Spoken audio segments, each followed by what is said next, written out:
Africa में रिडरपेस्ट का आना के प्रभाव की व्याख्या करते हुए संक्षिप्त टिप्पणी लिखे। अफ्रीका में रिडरपेस्ट का आना। रिडरपेस्ट पशुओं में फैलने वाली एक खतरनाक बीमारी है जो 1890 के दशक में अफ्रीका में फ्लैग की तरह फैली।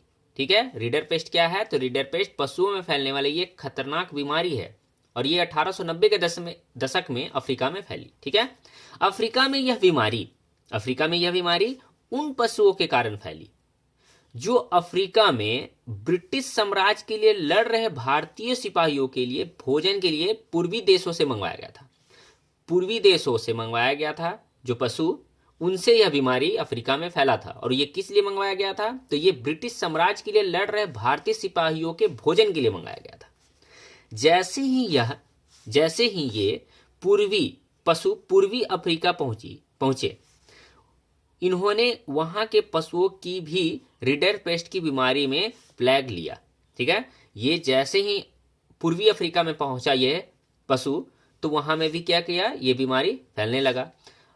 1892 से शुरू होकर अगले 5 वर्षों में पशुओं को ये घातक बीमारी दक्षिण और पश्चिम अफ्रीका की सीमाओं तक पहुंच गया। 5 साल में यही बीमारी दक्षिण और पश्चिम अफ्रीका के सीमाओं तक फैल गया। इस बीमारी के बड़े दुर्गामी प्रभाव पड़े, बहुत दुर्गामी प्रभाव पड़ा इस बीमारी से। क्या क्या हुआ इससे? तो इससे निम्नलिखित पॉइंट हुआ। पहला है, इस बीमारी के कारण अफ्रीका के कोई 90% पशु मौत के शिकार हुए।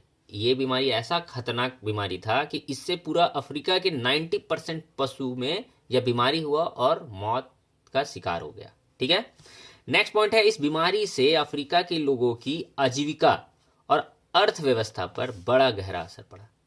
यह बीमारी ऐसा फैला कि अफ्रीका में बहुत सारे परिवार ऐसे थे जिनका आजीविका, जो अपना जीवन इन्हीं पशुओं के सहारे जीते थे, लेकिन उनका पशु भी इस 90% में आने के कारण मर गया, जिससे उनकी आजीविका और अर्थव्यवस्था पर गहरा प्रभाव पड़ गया। दूसरा पॉइंट ये बोला। थर्ड पॉइंट है, बिल्कुल बर्बाद और बेसहारा होने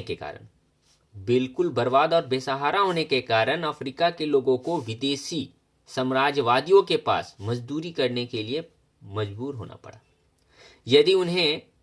यदि उनके पास अपने पशु होते तो वे सभी यह काम करने को तैयार नहीं होते। यदि उनके पास पशु होता तो वो अपना आजीविका चला पाता, तो इन्हें किसी दूसरे के विदेशी साम्राज्यवादियों के पास जाकर काम करने का जरूरत नहीं पड़ता।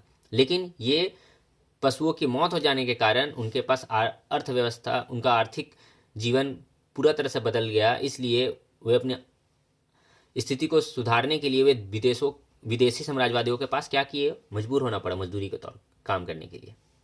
नेक्स्ट है, अफ्रीका के लोगों के इस विनाश और उनके संसाधनों के बर्बाद हो जाने के कारण यूरोपीय उपनिवेशवादियों को अफ्रीका को जीतना और अपने अधीन करना काफी आसान हो गया। अब उनका अफ्रीका में ऐसा बीमारी फैला जिससे वहां का अर्थव्यवस्था पूरा चरमरा उठा। तो यहाँ पर दूसरे जो देश थे उनको अफ्रीका पर कब्जा करना बहुत आसान हो गया, उनको कंट्रोल करना बहुत आसान हो गया। तो ये सभी दुष्प्रभावी प्रभाव पड़े, दूरगामी प्रभाव पड़े। ये 4 पॉइंट था और होप कि आपको समझ आ गया होगा कि अफ्रीका में रिडरपेस्ट का आना क्या था और रिडरपेस्ट क्या था। तो आपको ये वीडियो कैसा लगा? यदि अच्छा लगा तो जरूर लाइक करें और शेयर करें अपने दोस्तों के साथ। मिलते हैं नेक्स्ट वीडियो में। Thanks for watching.